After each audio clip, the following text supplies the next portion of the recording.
ఇది పరిస్థితి.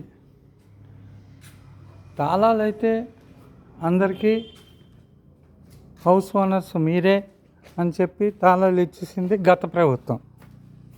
అది కూడా ఓట్ల ఎలక్షన్ జరిగే ముందు నెలలో ఇంకా నోటిఫికేషన్ వస్తుంది అనే సమయానికి మేము అన్నీ చేసాం, మీకు అన్నీ అప్పచెప్పేస్తున్నాం అని ఇచ్చింది. అక్కడి నుంచి ఇన్ని నెలలు గడిచింది. కొత్త ప్రభుత్వం వచ్చింది. కొత్త ప్రభుత్వం ఏడ్ చేస్తుందో తెలియదు, పాత ప్రభుత్వం ఏడ్ చేసిందో తెలియదు. సున్నం రంగులు మాత్రమే ఉన్నాయి, కరెంటు బిల్లులు లేవు. ఆ కరెంటు పరిస్థితి ఎలాగ ఉంది అంటే చూడండి, ఒకసారి చూపెడతాను. పేరుకి కరెంటు మానవ నివాస యోగ్యంగా ప్రస్తుతం లేదు. ఏదో కుక్కలు పడుకోవడానికి పనికొస్తుంది, కానీ మనుషులు నివసించడానికి ముఖ్యమైన కరెంటు పరిస్థితి ఇది.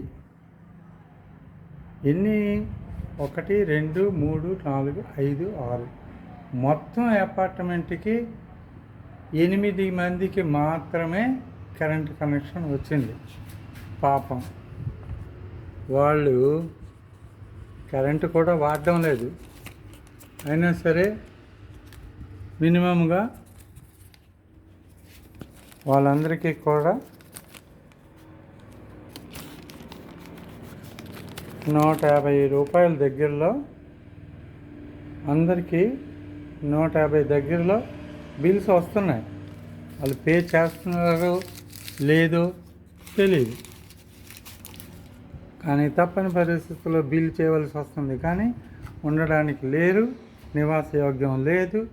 అలా అనవసరంగా కరెంటు బిల్లులు మినిమం కట్టవలసి వస్తుంది. ఉండడానికి నీరు లేదు. ఇప్పుడు వీళ్ళు ఎప్పుడు చేస్తారు? ఇక్కడ జనం ఎప్పుడు వస్తారు? ఇది ఏటవుతాయి ఈ ఇల్లులు? ఇన్ని కోట్ల రూపాయలు సెంట్రల్ గవర్నమెంటు, స్టేట్ గవర్నమెంటు ఖర్చు పెట్టిన ఈ డబ్బు అంతా ప్రజల కోసమా, లేకపోతే ప్రజలు ఉండడానికి కోసం? ఎప్పుడు జరుగుతుంది ఇది? నిజాయితీ ఎప్పుడు బయటపడదు? ఈ చుట్టుపక్కల ఒక్క పిట్ట లేదు అంటారు కదా, అలా ఒక్క మనిషి లేరు ఇక్కడెక్కడ. ఇన్ని పెద్ద ఇది ఉంది, కనీసం ఎక్కడ పనులు అవుతున్న దాఖలాలు లేవు.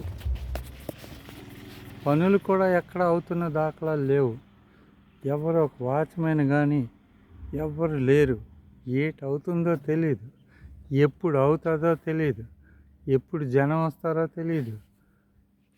ఈ పరిస్థితిలో ఎవరికి చెప్పాలి, ఎవరు వినాలి, ఎవరు వింటారు, ఏది జరుగుతుంది ఎవరికి తెలియని పరిస్థితి.